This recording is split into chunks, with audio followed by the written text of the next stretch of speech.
With just about 3 weeks to go until election night, Donald Trump has reached his highest probability of winning since Kamala Harris became the Democratic nominee. According to Polymarket, Trump now has a 54% chance of winning the presidency. In simpler terms, if the election were held 100 times, Trump would win 54 times and Harris would win 45 times, with about a 1% chance of something insane happening. These odds are directly tied to the candidates' chances in key battleground states, where Polymarket also runs individual prediction markets. In this video, I'll guide you through the odds for each key battleground state and share some of my insights into why they're rated the way they are. For reference, prediction markets like these have often proven to be more accurate than traditional polls. While polls capture public opinion at a specific point in time, these odds reflect the real-time consensus of people who are literally putting their money where their mouth is, which can result in a more grounded and realistic forecast of how the election will unfold.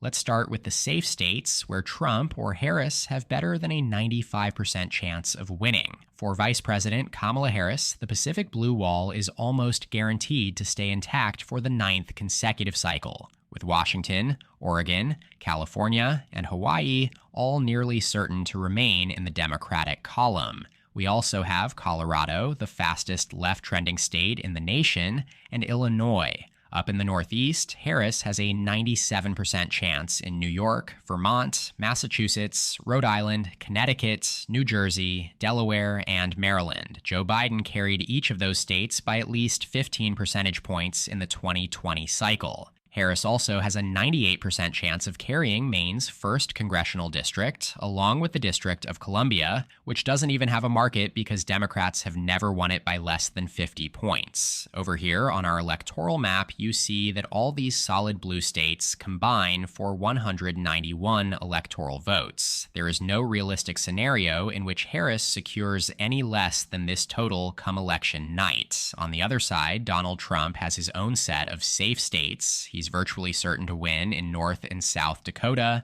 Montana, Idaho, Wyoming, and Utah.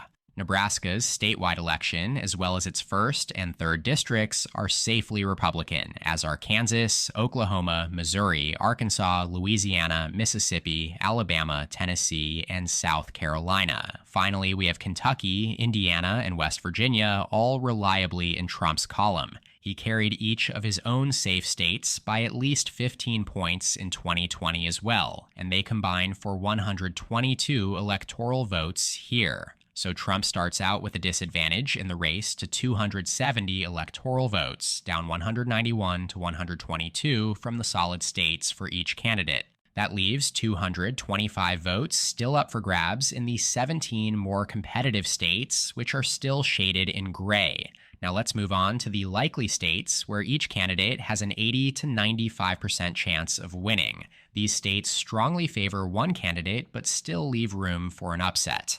Starting with Harris, her running mate Tim Walz's home state of Minnesota is likely to stay blue for what would be a record-extending 13th consecutive election cycle. Joe Biden carried Minnesota by 7 points in 2020, and the markets currently give Harris a 91% chance of holding the state come November. At first glance, that might seem overly optimistic given the state of current polling. Harris leads by less than 5 points in an average of the last 4 polls, with margins ranging from +3 to +6. But as we get closer to Election Day, the fact that Trump has yet to poll within the margin of error against Harris does suggest it's not really in play. Personally, I'd probably still rate her chances closer to 75 to 80%, moving this closer to the lean category rather than a likely. Harris is also very likely to hold New Mexico with its 5 electoral votes. Biden won New Mexico by 11 percentage points in 2020, and Harris is seen as the heavy favorite again with a 91% chance of winning according to the latest odds. This feels more accurate given that Harris leads by 8 points in the poll average, including a Harris +6 result from Republican-aligned Rasmussen reports. Back on our map, Harris is also favored to hold Nebraska's 2nd congressional district, where Democrats currently have an 89% chance of securing that single electoral vote again, despite Nebraska being a deep red state overall. Joe Biden flipped this Omaha-based district by 6.5 points in 2020, and it's rapidly trending left, with a large proportion of college graduates. Harris is also likely to hold Virginia with its 13 electoral votes. Virginia went for Biden by double digits in 2020, yet while he remained in the race, the polls showed Trump within striking distance and sometimes even leading Biden. Yet now, Harris has expanded the Democratic lead to its largest margin all cycle, 6.4%, based on the last 5 polls. The betting markets, meanwhile, seem to reflect that positive trend for the VP as well, giving Democrats an 88% chance of holding Virginia as well. Finally, up in New England, both New Hampshire and the statewide race in Maine are also likely to go to Harris at 85% and 88% respectively. These two tend to be the only semi-competitive races in this otherwise deep blue region, outside Pennsylvania, of course, but New Hampshire still went for Biden by 7 points in 2020 and Maine by 9. Polls indicate Harris will hold both for Democrats by similar margins this November. That wraps up the likely blue states. Before moving on to Trump's likely states, I want to pay a quick shout out to the sponsor of this video, ZBiotics. ZBiotics pre-alcohol is the world's first genetically engineered probiotic. It was invented by a team of PhD scientists to tackle those rough mornings after drinking. Here's how it works. When you drink alcohol, it gets converted into an unwanted byproduct in your gut. And it's that byproduct, not dehydration, that's to blame for feeling less than great the next day. ZBiotics produces an enzyme designed to break this byproduct down. It's super simple to use. Just make ZBiotics your first drink of the night, drink responsibly, hydrate, and get a good night's sleep. Trust me, the next day you will feel the difference. So if you're tired of having to choose between a great night or a productive next day, go to zbiotics.com/election predictions or just scan the QR code on the screen right now and you'll get 15% off your first order when you use the code election predictions at checkout. Now, as for the likely Trump states, let's start with Alaska. Trump is almost certain to win here with a 92% chance according to the latest odds.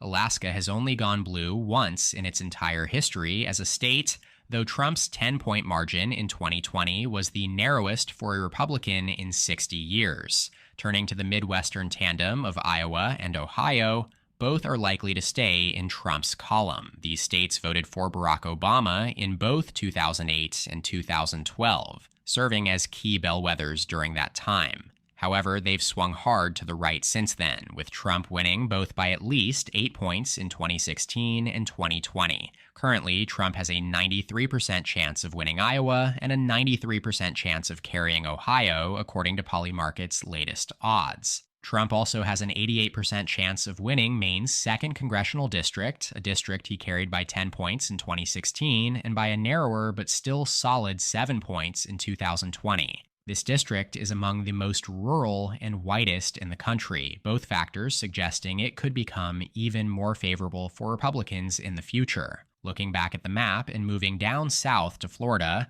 Trump is heavily favored to keep the Sunshine State in the Republican column for the 4th straight cycle. Florida, with its 30 electoral votes, the 3rd most in the nation, has long been a quintessential swing state, having been decided by less than 6 points in each of the last 8 cycles. However, it's now firmly leaning Republican after Trump expanded his margin of victory in 2020 compared to 2016. In the 2022 midterms, both Republican Governor Ron DeSantis and Senator Marco Rubio were reelected by more than 15 points each, signaling an even stronger shift to the right in the state's political landscape. Polymarket currently gives Trump a 91% chance of winning Florida, where he holds a 6-point lead in the Real Clear polling average over the last 6 polls, including one survey from the New York Times and Siena College that showed him leading by as much as 14 points. Finally, let's take a look at Texas, the 2nd largest prize on the map with 40 electoral votes. It is also likely to go to Trump. Joe Biden garnered 46.5% of the vote in Texas in 2020, the most for a Democrat since 1976. But despite the leftward trend in urban areas like Dallas and San Antonio, the heavily Hispanic and increasingly right-leaning Rio Grande Valley in South Texas has dampened Democratic hopes of flipping the state blue blue anytime soon. Polymarket gives Trump an identical 91% chance of winning Texas, as in Florida, and the polling lead for Trump is almost identical as well. He leads Harris in Texas by 5.7%, based on the last 6 polls.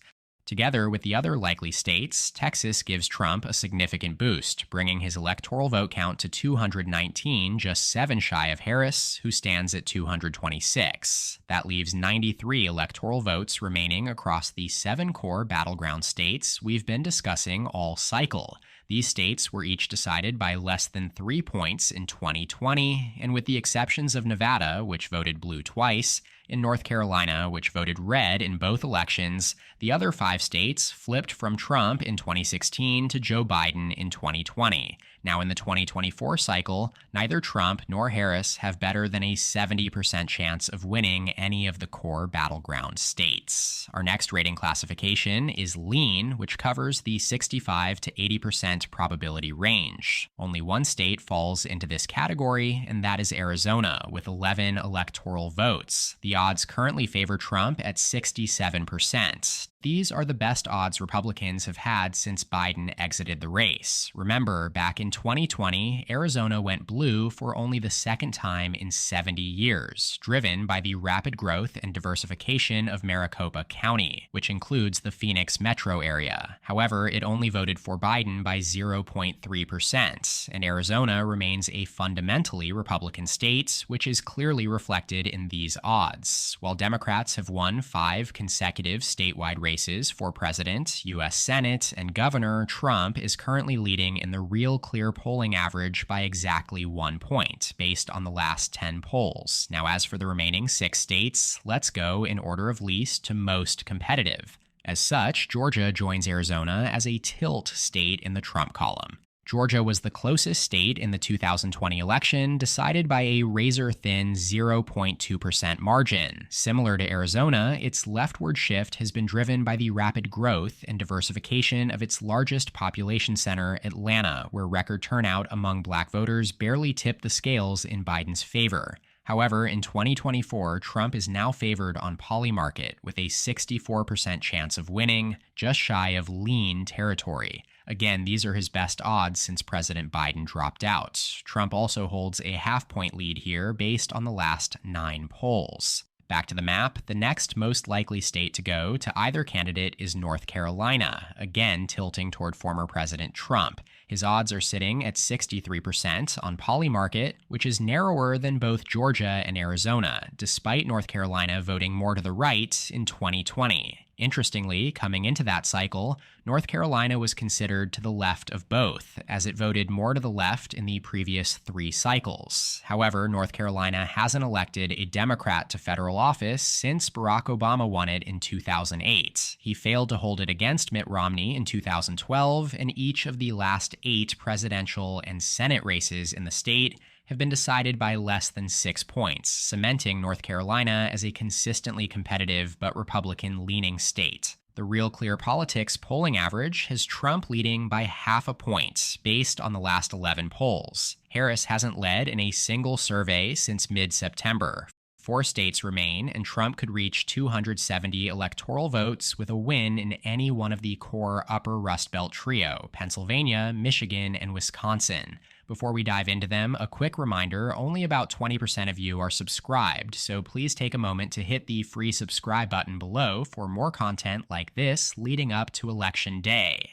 Alrighty, now these 3 states, each of which voted Democrat in every election from 1992 to 2016, flipped to Trump in 2016 by less than a point each. Biden returned them to the blue column in 2020, and that was pivotal. If Trump had held just one of these 3 states in 2020, he would still be serving a second term right now. Here, in 2024, they may prove decisive once again. Kamala Harris needs to hold all 3 to reach exactly 270 electoral votes, while Trump just needs to crack the wall in any one of these states. On Polymarket, Trump is narrowly favored in all 3 of the key Rust Belt battleground states. He's given a 52% chance of winning in both Wisconsin and Michigan, just slightly better than a coin flip, and a 55% chance in Pennsylvania. Comparing this to the latest poll averages in Pennsylvania, Trump holds a razor-thin lead of 0.1% based on the last 11 polls. Of those, 6 show Trump ahead, 3 have Harris in front, and 2 show them exactly tied.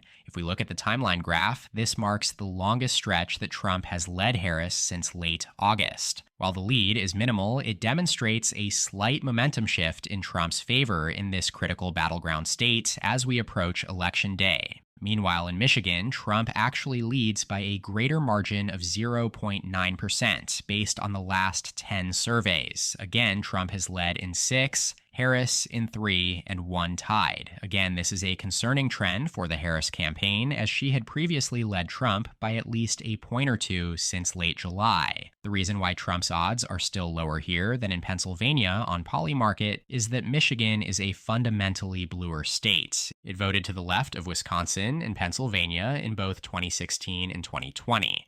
Finally, looking at Wisconsin, the Real Clear polling average shows Harris holding a very narrow lead of just 0.3% over 9 polls, with the last 3, conducted by highly regarded pollsters, showing an exact tie. Harris's lead has steadily narrowed over the past couple of weeks. While Michigan is generally seen as the most fundamentally Democratic of the 3 Rust Belt states, Wisconsin leans more Republican. It voted to the right of both Michigan and Pennsylvania in the last 2 election cycles. Wisconsin's demographics, being whiter, more rural, and having a lower share of college-educated residents, tend to favor Republicans. If Trump is to overperform among the white working class, as he did in 2016, Wisconsin would likely be the front line for that.